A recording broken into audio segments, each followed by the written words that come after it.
কিন্তু আপনি এটি কেন বলছেন না যে ট্রান্সপারেন্সি ইন্টারন্যাশনাল 2021 সালে বলেছে দক্ষিণ এশিয়ার সবচেয়ে দুর্নীতিগ্রস্ত দেশ বাংলাদেশ। তারা বলেছে অন্তত আফগানিস্তানের পিছনে বাংলাদেশ রয়েছে, নেপাল, ভুটান এদের চেয়েও বাংলাদেশ বেশি দুর্নীতিগ্রস্ত দেশ। আপনি 2022 সালে এসে সর্বশেষ যে কথাটি বলতে চাই, যে ডিজিটাল বাংলাদেশ আমরা বলি, সেই ডিজিটাল বাংলাদেশে 100 বছরের মতো একটি প্রতিষ্ঠান যার বয়স, সেই বাংলাদেশের সর্বোচ্চ বিদ্যাপীঠে আমরা এই অ্যানালগ পদ্ধতি কখনোই প্রত্যাশা করি না।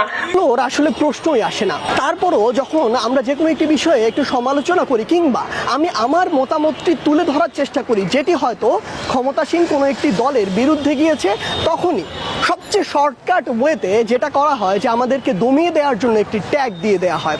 বাংলাদেশে অ্যাকচুয়ালি কিছু সো কল্ড লিবারেল রয়েছে অ্যাকচুয়ালি, যারা নিজেকে লিবারেল দাবি করে, কিন্তু তারা আসলে সোজা বাংলায় বলতে গেলে পশ্চিমা দাস।